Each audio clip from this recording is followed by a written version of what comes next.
यार मैं तुमको सही बता रहा हूँ, अगर मेरे पास पहले से ही जेई सोसाइटी होता ना तो मेरी भी ऑल इंडिया रैंक 1 आ जाती।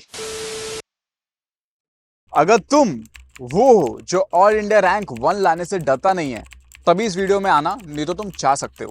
क्योंकि यहाँ पे मैं कोई मजाक नहीं करने वाला हूँ, मैं तुमको वो एग्जैक्ट स्ट्रेटजी बताऊंगा जिससे तुमको ऑल इंडिया रैंक 1 लाना है। मैं ऑल इंडिया रैंक 1 की इसलिए बात कर रहा हूँ क्योंकि अगर तुम अभी रियलिस्टिकली सोचोगे ना कि हाँ रियलिस्टिकली मेरी 10,000 आ जाएगी, तो तुम 1 लाख भी नहीं ला पाओगे। अगर तुम खुद अपना नंबर 1 टारगेट करोगे, नंबर 10, नंबर 100, तुम अंडर 100 का टारगेट करोगे, तो ही तुम अपने बेस्ट पोटेंशियल तक पहुंच पाओगे और अपना बेस्ट बन पाओगे। अभी कमेंट्स में लिखो that I am the best, तभी आगे बढ़ेंगे। Point number 1, stop doing physical. अगर तुम फिजिकल केमिस्ट्री में परेशान हो रहे हो, उसमें दिमाग लगा रहे हो, तो तुम बहुत गलत डायरेक्शन में हो। क्योंकि देखो फिजिकल में सवाल बहुत कम आते हैं और जो भी आते हैं उनकी वेटेज बहुत कम होती है। तो जरूरत नहीं है कि तुम उसमें दिमाग लगाओ। ऑर्गेनिक को मास्टर करो, इनऑर्गेनिक को अच्छे से रटो, उनमें स्ट्रेटेजीज ढूंढो, उसमें फॉर्मूलाज ढूंढो जिसको तुम लगा के इस चीजों को याद रख पाओ और फिर आगे बढ़ो। फिजिकल में तुम बेसिक फॉर्मूला को ही अगर याद कर लिए और उनको क्वेश्चन में धीरे धीरे अप्लाई करना सीख गए तो अपने आप हो जाएगा। पॉइंट नंबर 2, मैथ्स से डरना छोड़ दो। अगर तुमको मैथ्स अभी तक सता रही है, कोई बात नहीं, मुझे भी सताती थी, मुझे एडवांस वाले दिन तक वो सता रही थी, but I had solution for everything. Solution ये है कि तुम हाई वेटेड चैप्टर को अच्छे से पढ़ो। मैं अब इसके पहले जो रोड मैप वाली वीडियो बनाया था उसमें तुमको हाई वेटेड चैप्टर्स मिल जाएंगे, उनको ढंग से पढ़ो, उनके पीवाईक्यूज को बहुत अच्छे से करो, उनके सॉल्व एग्जाम्पल को प्रैक्टिस करो, और जो बाकी अच्छे चैप्टर्स है ना जिनका वेटेज ढंग का है, जो तुमको समझ में आते हैं, उनको ढंग से पढ़ो, उनको उनके पीवाईक्यूज करो और फिर उसमें आगे बढ़ो। इवेंचुअली जब तुम उन सब में ढंग से दिमाग लगा पाओगे, उसके क्वेश्चन को प्रैक्टिस करोगे, मैथ्स आसान बनेगी। देखो ऐसा नहीं है कि आज ही मैथ्स आसान बन जाएगी। अगर तुम 1 महीने तक लिटरली रेजिलियंस के साथ पढ़ोगे तो मैथ्स आसान होगी। फिजिक्स की प्रेडिक्शन मैं पहले के वीडियोस में ही कर चुका था कि फिजिक्स हर साल से थोड़ी मुश्किल आने वाली है इस साल। देखो अगर फिजिक्स मुश्किल भी आती है ना तो भी कुछ बदलेगा नहीं, वो मेन फॉर्मूला बेस्ड ही होगी, मेन थ्योरी बेस्ड ही होगी। अगर तुम उसके फॉर्मूलाज को ढंग से रट के लिख पाए और अगर तुम उसकी थ्योरी को अप्लाई करना सीख गए तो वो मुश्किल नहीं है।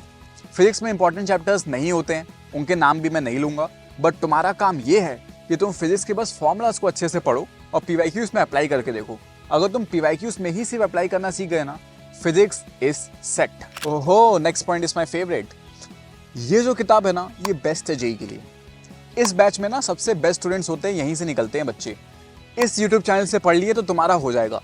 जब भी तुमको ऐसी बातें बोली जाती है, तुमको उल्लू बनाया जाता है, तो मन में एक सेंस ऑफ फोमो क्रिएट करते हैं। तुमको लगता है कहीं ये ना छूट जाए, कहीं ये स्ट्रेटजी ना छूट जाए, कहीं ये वीडियो ना छूट जाए, कहीं मैं लेक्चर सीरीज कर रहा हूँ तो कहीं वन शॉट ज्यादा एफिशिएंट तो नहीं होगा, कहीं वन शॉट कर रहा हूं तो लेक्चर सीरीज ज्यादा डिटेल तो नहीं होगी, कहीं कुछ छूट तो नहीं रहा है। तुम खुद समझो कि सबकी स्ट्रेटजी अलग है, सब अलग अलग लोगों के लिए स्ट्रेटजी बनाते हैं। You don't have to follow every strategy. खुद ढूंढो तुम्हारे लिए क्या बेस्ट है, तुम खुद समझो। तुमको अभी तक 100 स्ट्रेटजी पता चल चुकी है, मैं तुमको खुद अपने तरफ से 2-3 स्ट्रेटजी बता चुका हूं। उनमें से सबसे बेस्ट चुनो और उसको लाइफ में अप्लाई करना स्टार्ट करो। आज के बाद बिना मतलब के स्ट्रेटजी वीडियो देखना बंद। अब ना तुम सिर्फ कुछ कुछ चीजों पे फोकस करना स्टार्ट करो। पहला तो दूसरों के ऊपर फोकस करना बंद कर दो। Comparison is one of the wrongest thing which you can do in your life, the baddest thing which you can do in your life. मत करो कंपेयर खुद को। You are the most unique personality ever born in this world. तो तुम अपने उस part को embrace करो। अगर तुमको लगता है तुम्हारी क्रिएटिविटी अच्छी है तो क्वेश्चंस में क्रिएटिविटी लगाओ। तुम तुक्का अच्छे मार लेते हो, तुक्के लगाओ। तुमको सॉल्व करने में मजा आता है, सॉल्व करो। तुम रटते अच्छे से हो तो रटो, बट अपने फोकस को डाइवर्स मत करो कि मुझे सब करना है। और सिमिलरली अपने लाइफ में एक टीचर ढूंढो, एक मेंटर ढूंढो, हर सब्जेक्ट के लिए एक इंपॉर्टेंट किताब ढूंढो और उस पर स्टिक रहो अगले कुछ दिनों के लिए। Disappear from distractions. ये जो इतनी बड़ी क्राउड है ना जहाँ पे सब पागल हैं फोन के पीछे, सोशल मीडिया के पीछे, अलग अलग चीजों को सीखने के लिए, अलग अलग चीजों को बताने के लिए कमेंट सेक्शन में लड़ते हैं, एक दूसरे को मैसेज करते हैं। ये सारी चीजें से अगर तुम दूर हट जाते हो, सोचो तुम ऐसे ही 99 परसेंटाइल लोगों को पार कर चुके हो। यू आर ऐसे ही वर्ल्ड के टॉप % लोगों में। तो अगर तुम इन्हीं चीज को ढंग से कंट्रोल कर पाते हो, अपने मन को कंट्रोल कर पाते हो, अपने फोन को दूर रख पाते हो, अपने डिस्ट्रैक्शन को कंट्रोल कर पाते हो, तो तुम ऐसे ही टॉप 1% क्लास में आ चुके हो। भगवत गीता वाली वीडियो याद है? उसको देख लिया करो टाइम टू टाइम, हमेशा अपने सही फॉर्मेट में रहोगे। नेक्स्ट, माय फेवरेट पॉइंट, फिर से start being in positive environment. अगर तुम अब उन लोगों के साथ रह रहे हो जो तुमको डिस्करेज कर रहे हैं कि भाई तेरा तो नहीं होगा, या फिर अब अगर कोई तुमको ये बोल रहा है, भले वो तुम्हारा मेंटर क्यों ना हो, तुम्हारा टीचर क्यों ना हो, कि ये करो तो ही होगा, तुम ये नहीं कर रहे हो, तुम इनसिंसियर हो, तुम इतने बजे नहीं उठ रहे हो तो तुम बर्बाद हो जाओगे, ये तुमको करना ही चाहिए। अगर तुमको तुम्हारे ऊपर कोई ऐसे लिमिटेशंस थोप रहा है ना, इन सबसे दूर हटो। एक ऐसे एनवायरनमेंट में जाओ जहां तुमको क्रिएटिविटी का स्कोप मिल रहा है, जहां तुमको दिखता है कि sky is so blue, grass is so green, तुम लिटरली अच्छी सांस ले पा रहे हो, उन जगहों पे जाओ। क्योंकि लास्ट के टाइम पे अगर तुम नेगेटिविटी से डील नहीं कर पाओगे ना, तो तुम हार जाओगे। इसलिए जी सोसाइटी के व्हाट्सएप ग्रुप में I am trying my best कि मैं तुमको सबसे बेस्ट स्ट्रेटजीज दे पाऊं along with the right motivation.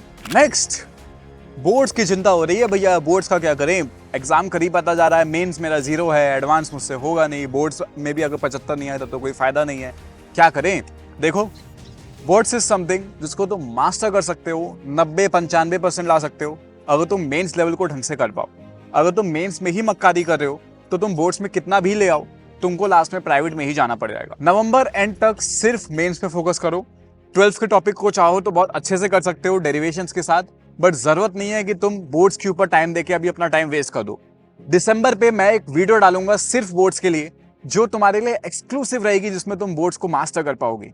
बहुत आसान। दिसंबर में हम लोग दिन में सिर्फ 2 घंटे देंगे डेली, और उससे हम लोग English, computer science, physical education, maths, physics, chemistry सारे सब्जेक्ट्स को मास्टर कर लेंगे, एंड ये गारंटी मेरी है, डोंट वरी। बट अभी तुम्हारा कंप्लीट फोकस किस पे होगा?